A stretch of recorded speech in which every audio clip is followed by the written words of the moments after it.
다른 목사님들, 사역자들을 만날 일이 잘 없습니다. 그래서 목회자들 모임을 하고 싶어도 어디서 모임을 한다 그러면 꼭 서울에서 하더라고요.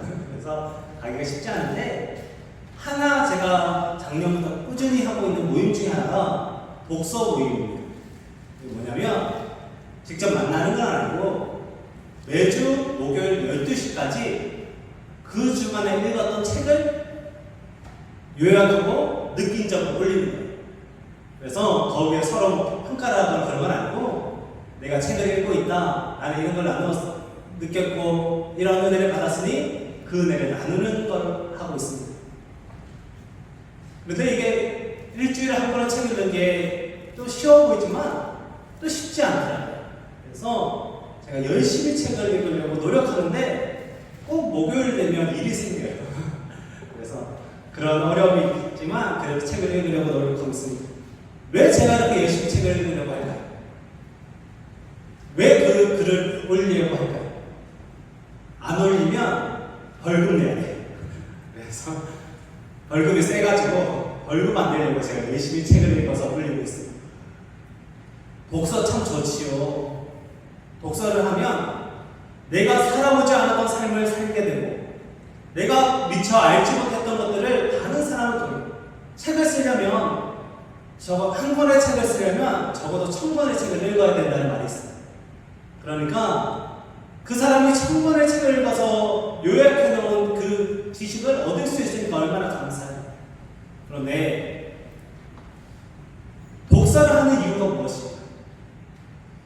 그냥 책 읽는 즐거움이 좋아서? 그런 사람들도 있겠지만 대부분의 사람들이 책을 읽는 이유는 책을 읽어서 거기서 얻는 지식과 지혜를 가지고 더 나은 삶을 살기 위해서입니다. 그저 책만 쫓아 사는 사람은 아마 세상으로부터 지혜로운 사람이라는 말을 듣기보다는 헛똑똑이라는 소리를 듣지 않을까 생각해 봅니다. 독서가 아무리 좋아도 독서 그 자체가 목적이 되어서는 안 됩니다. 결국 삶으로 이어져야 합니다. 믿음도 마찬가지입니다. 우리는 믿음으로 말미암아 구원을 얻습니다. 그래서 믿음의 삶이 되기를 꿈꿉니다. 그런데 우리의 목표가 믿음이 되어서는 안 됩니다. 우리의 목표는, 우리가 꿈꾸는 것은 믿음이 아니라 예수 그리스도이십니다. 믿음은 예수님에게로 가기 위해서 하나님께서 허락하신 구원의 통로일 뿐입니다. 그래서 우리는 믿음을 날마다 더욱더 굳건히 하고 세우기 위해 노력해야 하지만, 믿음을 바라보는 것이 아니라 예수님을 바라보아야 합니다.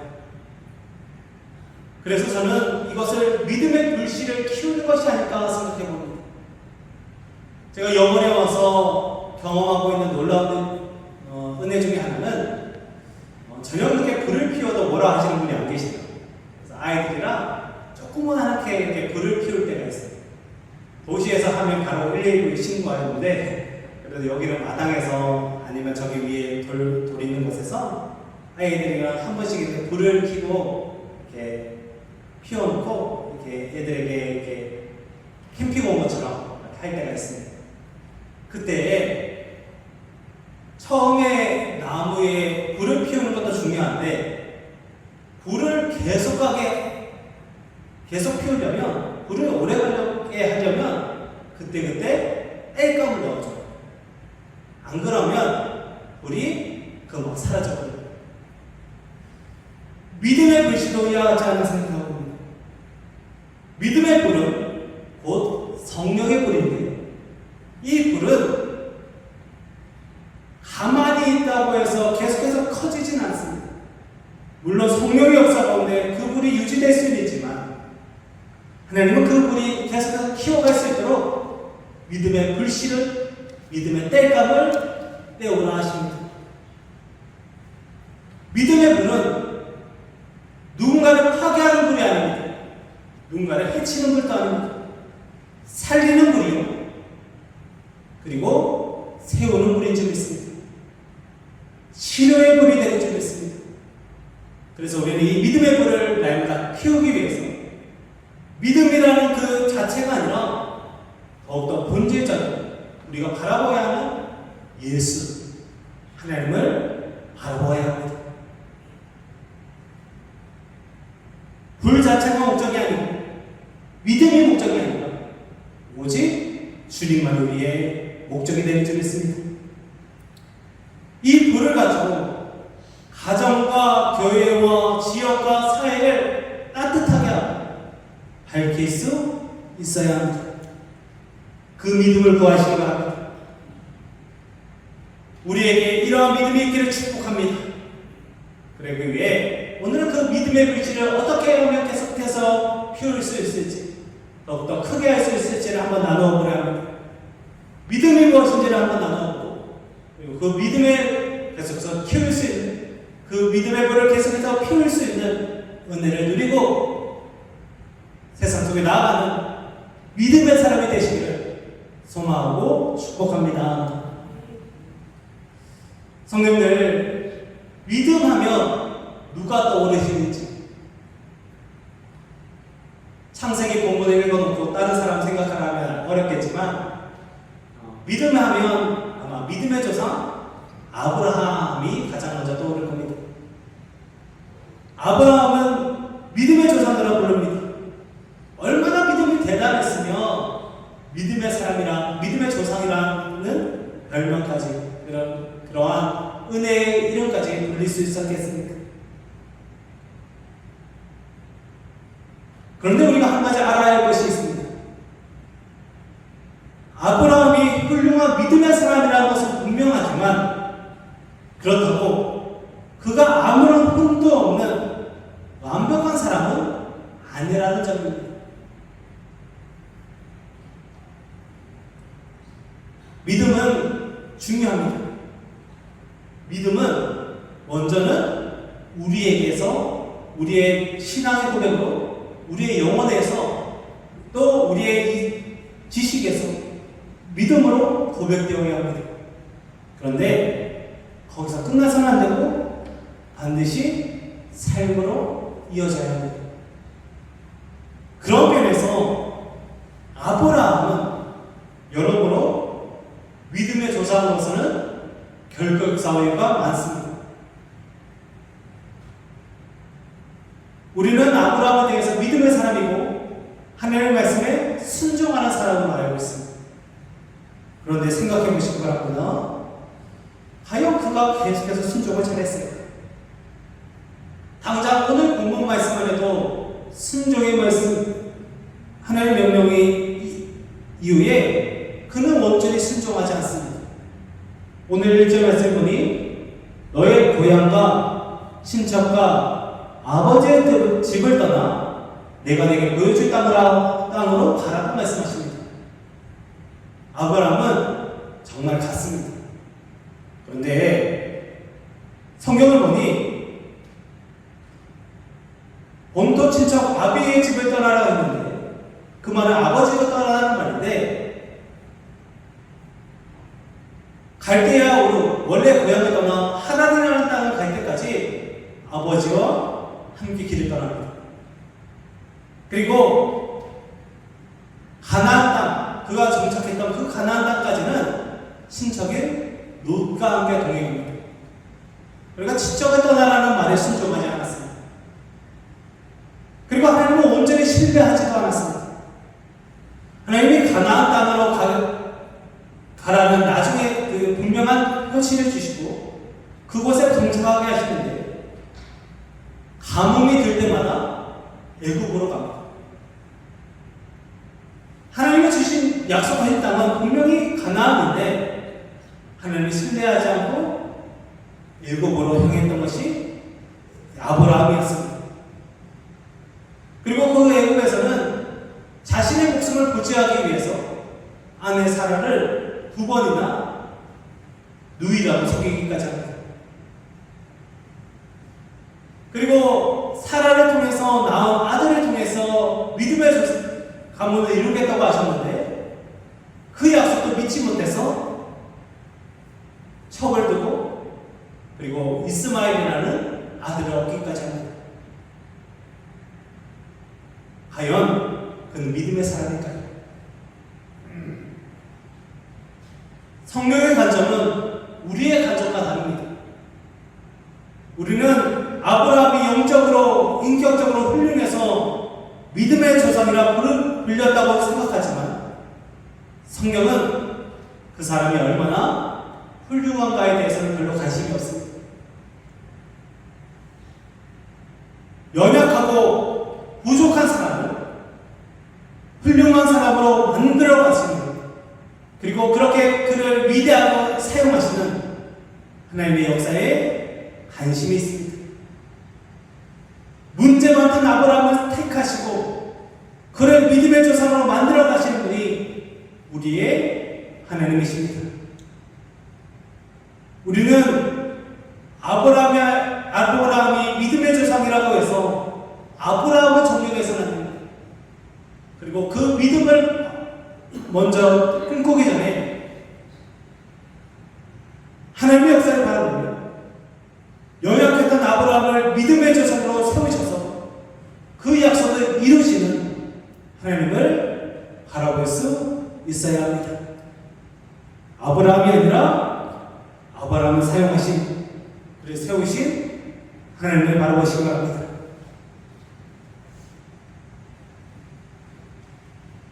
우리는 하나님의 역사를 바라보며 하나님을 신뢰하고 하나님을 사모하며 하나님의 인도하신 믿음의 길을 선택하고 결단하며 나아가야 합니다. 아브라함이 믿음의 조상으로 부름받고 그리고 그의 믿음으로 의롭다하심을 받을 수 있었던 이유는 하나님이 역사하셨기 때문입니다. 믿음은 내가 훌륭해지는 것이 아니라 나를 사용하실, 나를 훌륭하게 세우실 주님을 바라보는 것입니다. 내가 인격적으로 내가 삶의 모습에 있어서 흠이 없도록 노력하는 것이 아니라 나를 그렇게 만드실 주님을 의지하는 것입니다.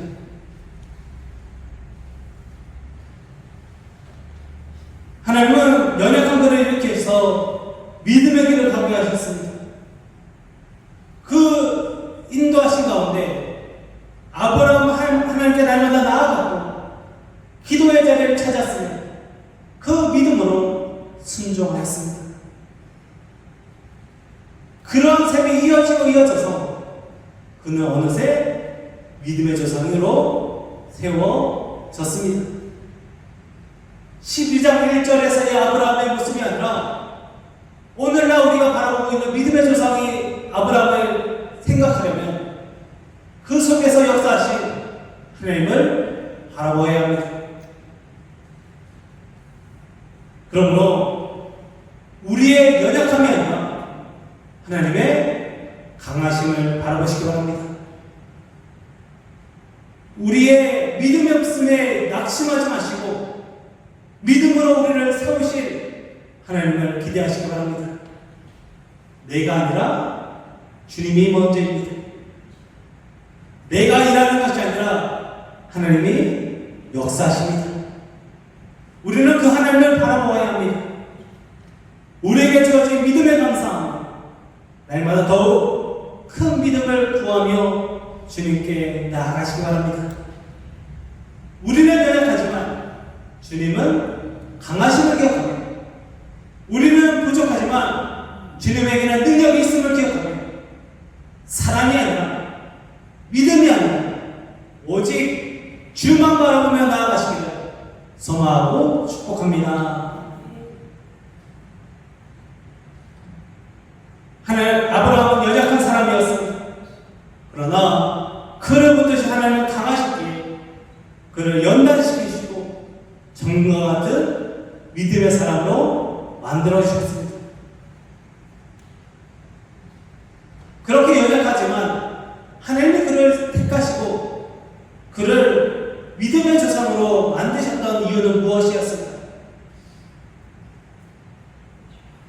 그것은 미약하나마 아브라함은 끝까지 순종하는 사람이었기 때문입니다. 계속해서 넘어졌지만 그는 다시 일어났습니다. 끝까지 순종의 길을 가려고 때로는 길에서 벗어나기도 했지만 다시 길을 찾아 주님께 나왔던 것이 아브라함이었습니다. 아브라함은 여러 가지 시험이 찾아오고 앞으로 할 수 없는 선택의 순간이 이어졌지만 약속하신 것을 반드시 이루시는 하나님을 바라보며 믿음을 지켰습니다. 오늘 우리가 읽은 본문에서 내가 내게 보여준 땅으로 가라는 하나님의 명령에 순종합니다. 그런데 그 땅이 어디인지 말씀하지 않으십니다. 우리가 누구에게 어디로 가라고 하면 어디로 갈지를 알려줘야 합니다. 요즘 제가 아이들에게 심부름을 한 번씩 시킬 때 구체적으로 분명한 명령을 줘야 해요. 그렇지 않으면 아이들은 방황하고 실수합니다. 아이들에게 물 떠와 라고 하면 나일에게 요새 그 심부름도 시키거든요. 그러면 나일이가 엄청 좋아요. 자기한테도 뭐 시킨다고. 그러면 물을 떠와요. 그럼 얼마큼 떠오르냐? 정수기에 물이 차고 넘칩니다. 컵이 차고 넘쳐서 그것을 물바다가 될 때까지 물을 떠가지고 저에게 가져다 줍니다. 그냥 명령하면, 그냥 이야기하면 따르지 않아요. 구체적으로 알려줘야 할 수 있습니다. 근데 오늘 아브라함에게는 이렇게 명령하십니다. 내게 보여줄 땅으로 가라. 아브라함이 원래 살았던 갈대아 우르는 풍족하지는 않지만 부족함은 없는 땅이었습니다.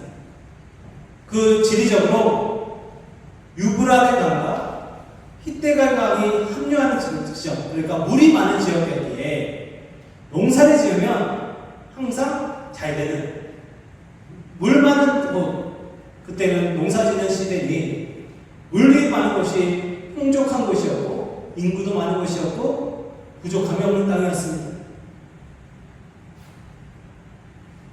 하나님은 그런 풍족함을 버리고 어디인지 모를 땅으로 가라 하십니다. 마지막에 정착했던 그 가나안은 강이 없는 땅입니다. 내리는 비로만 살 수 있는 땅이었습니다. 그럼에도 하나님께서 가라 하십니다.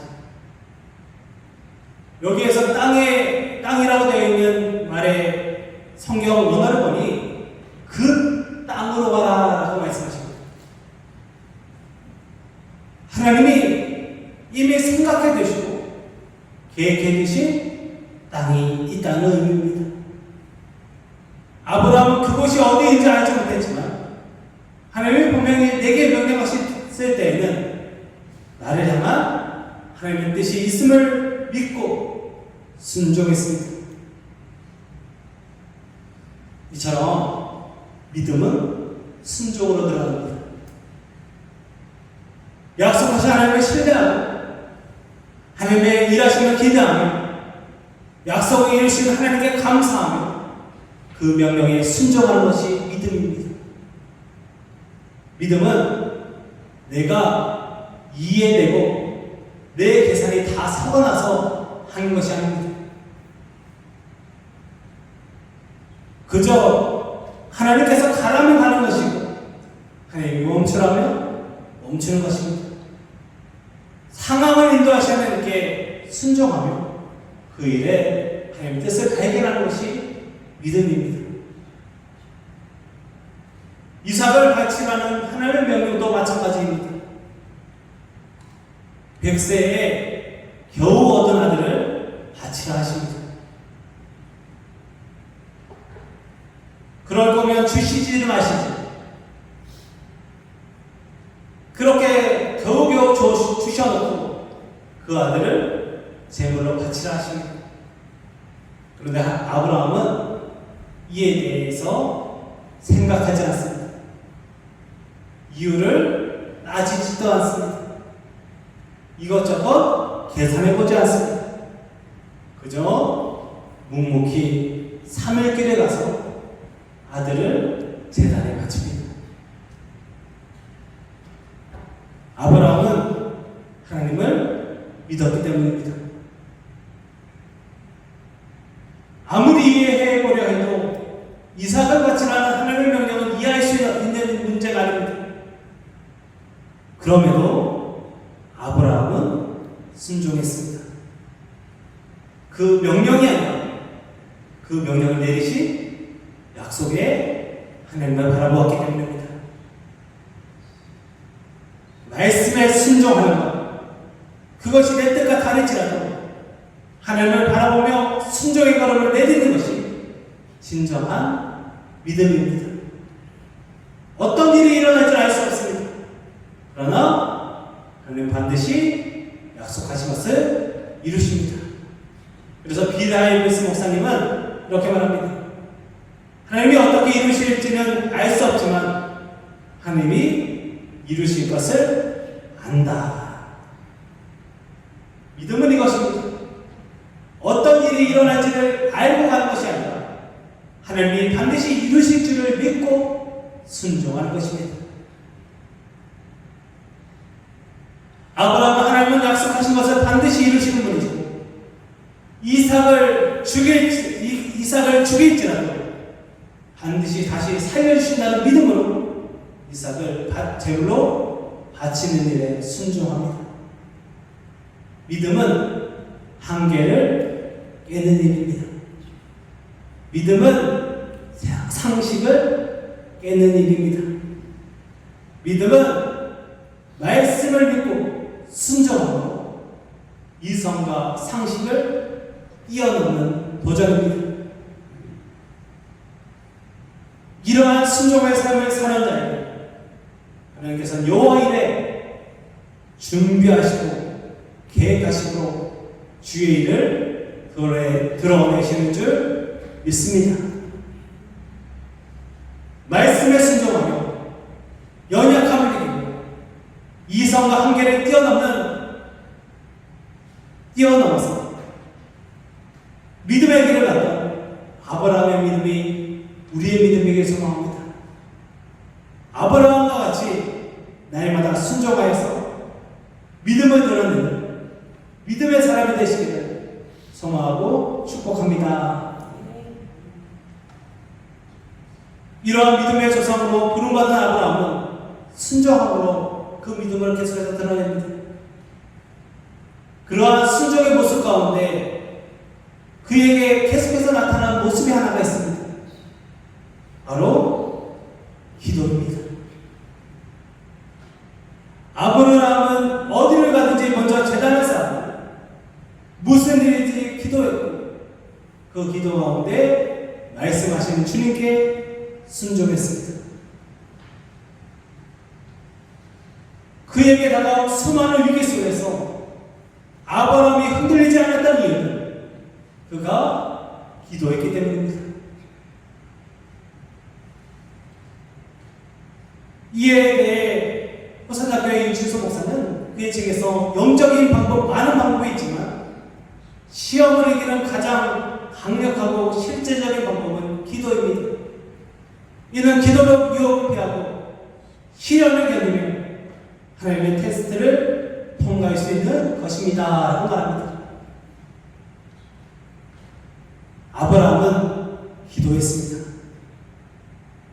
기도함으로 자신의 마음을 하나님께 쏟아놓은 그리고 그렇게 그의 인생에서 하나님의 인도하심을 하나하나 발견했습니다.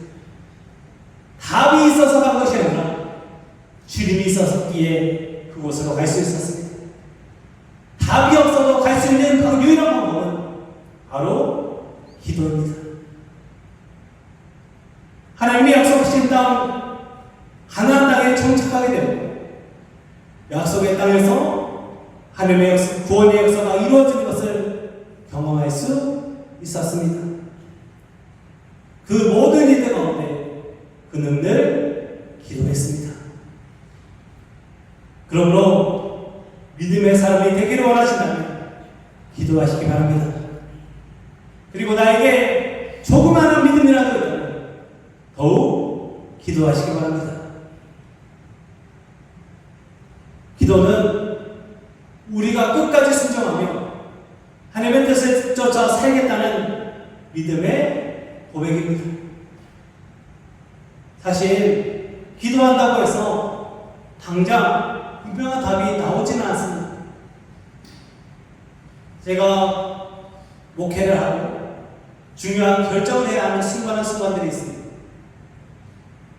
성도들에게 제가 그때그때 기도의 제목을 묻고 함께 의견을 묻지만 성도들은 항상 동일하게 말씀하시더라고요.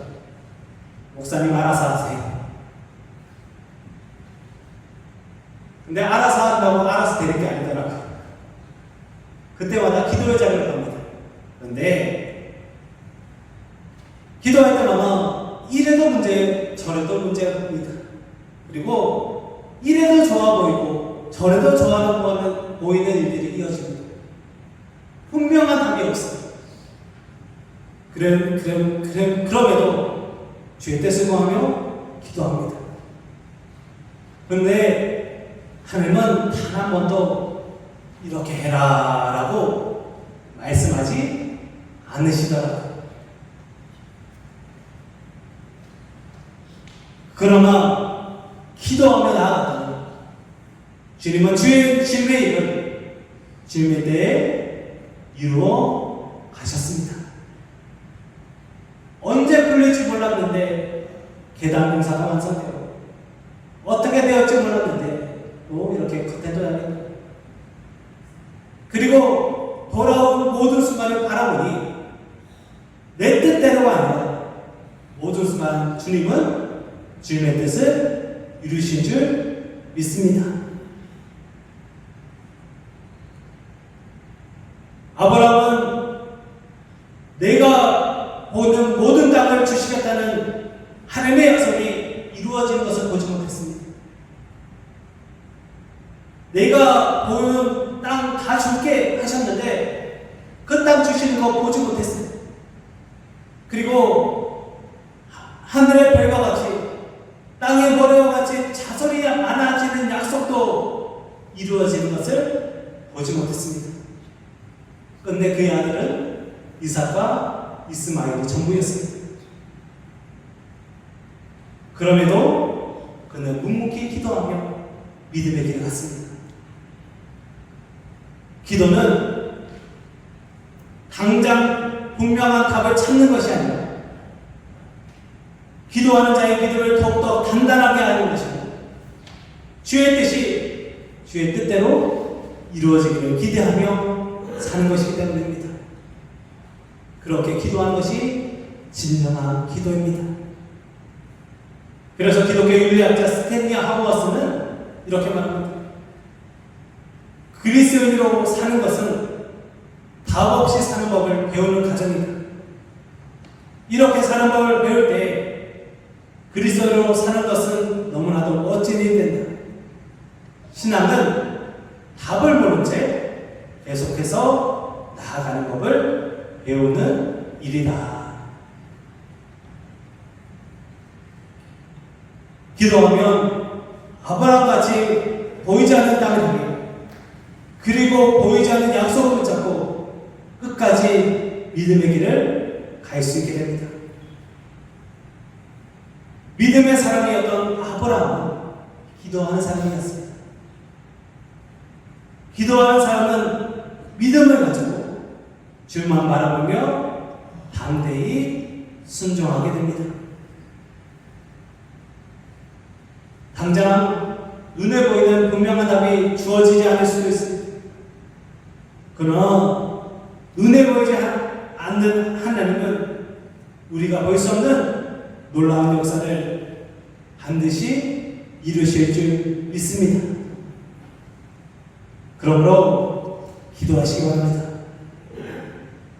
기도하여서 끝까지 하나님을 바라보며 믿음의 길을 흔들림 없이 걸어가는 믿음의 사람이 되시기를 주님의 이름으로 축원합니다.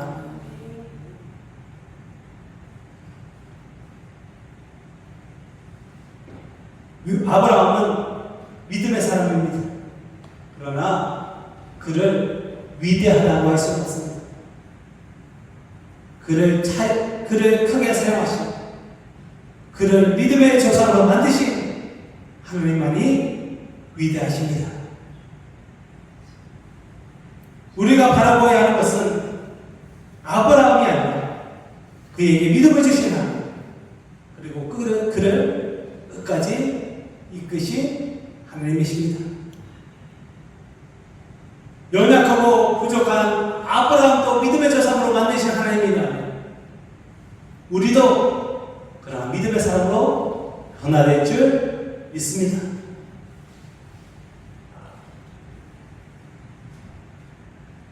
그리고 믿음으로 나타났던 순종의 삶, 그러한 순종의 삶을 이어가게 했던 기도의 삶을 더욱 바라보며 믿음의 삶을 살아가시기 바랍니다. 결국 우리는 믿음이 아니라 그 믿음을 주시는 주님을 바라봐야 합니다. 그때에 그 믿음이 우리에게 주어질 줄 믿습니다.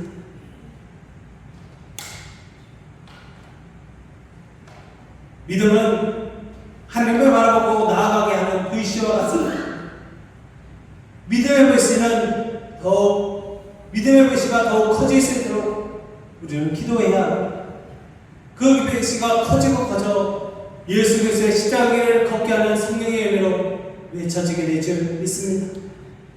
그리고 그 불씨를 키워가기 위해 기도하며 나갈 때 하나님께서는 여러 가지 시험과 환난이 찾아오게 할 때도 있지만 그때도 순종하면 그 물이 더욱더 커져 주의 역사가 이루어질 줄 믿습니다. 그러므로 주님만 바라보시기 바랍니다. 그러므로 순종하시기 바랍니다. 그러므로 기도하시기 바랍니다.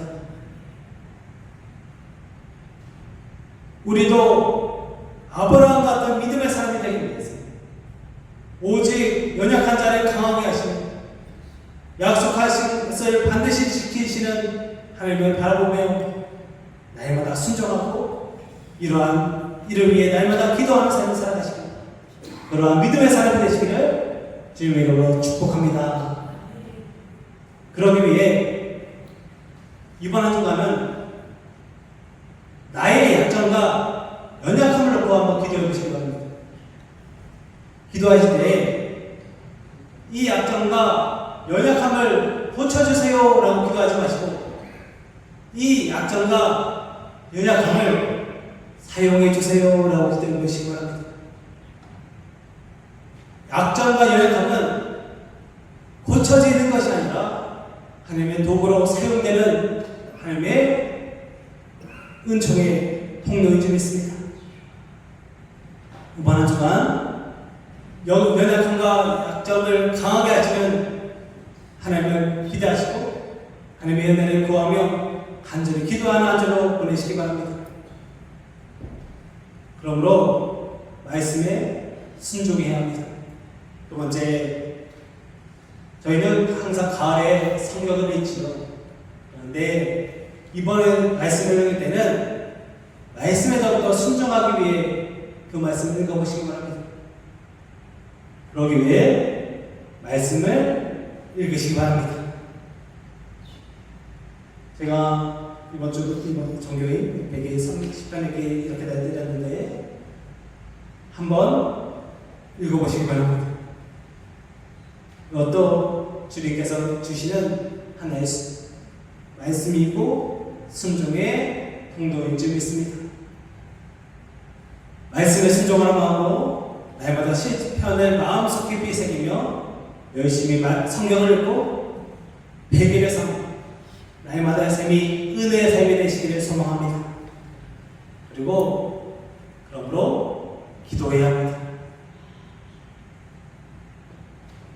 이번 주간에는 어디를 가든 먼저 기도했던 아브라함을 따라 모든 장소에서 기도하는 습관을 한번 만들어보려 합니다.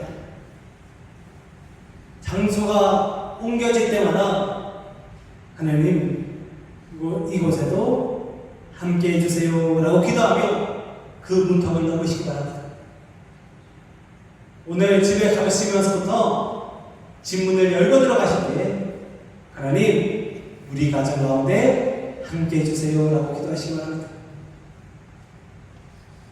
일터로 나가는 순간 하나님 이 곳 가운데도 함께 해주세요 라고 기도하시고, 옆집에 가더라도 하나님 이 가정에도 함께 해주세요 라고 기도하시기 바랍니다. 그것이 아브라함이 했던 일입니다. 날마다 가는 곳마다 함께 하시는 하나님을 만나기 위해 기도의 시간을 만들어보는 날마다의 삶을 살아가시기를 축복합니다. 우리는 믿음이 아니라 예수님을 바라보아야 합니다. 믿음을 구해야 하지만 그 믿음을 주시는 주님을 바라보시기 바랍니다. 우리는 예수님을 향한 믿음의 불씨가 불꽃이 되고 세상을 밝히는 등불이 되고 계속해서 순종하며 기도의 삶을 살아야 합니다.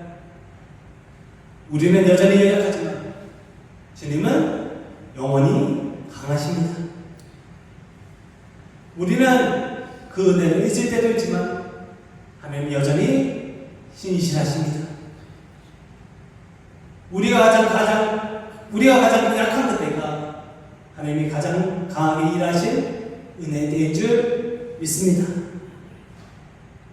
그러므로 말씀에 순종하며 기도의 삶으로 믿음의 불씨를 더욱 키워서 날마다 주님이 원하시는 복의 통로가 되시기를, 어디를 가든 복이 되시기를 주님의 이름으로 소망하고 축복합니다. 기도하겠습니다. 사랑과 은혜가 많으신 아버지 하나님, 너는 복이 될지라 라는 말씀이 지금 우리를 향한 하나님의 뜻인 줄 믿습니다. 그러기 위해 기도합니다. 그러기 위해 순종합니다. 너는 복이 될지라 말씀하셨으니 그 복이 되게 하시고 그 뜻을 이루시는 하나님을 만나는 날마다 삶이 되게 하여 주시옵소서. 아브라함과 같은 믿음의 사람 되기 소망하니 더욱더 기도하게 하시고, 아브라함과 같은 순종의 사람 되기 원하오니 더욱 기도하게 하여 주시옵소서. 우리 녹종의 모든 성도가 그렇게 더욱더 기도하며 주의 뜻에 순종하게 기도하며 그렇게 주인께서 역사하시는 복이 되기를 축복하오며 그 복이 우리에게 이루어져서 우리가 가는 모든 곳에서 또 복받는 사람들이 날마다 많아지게 소망하오며 예수님의 이름으로 간절히 기도하옵나이다. 아멘.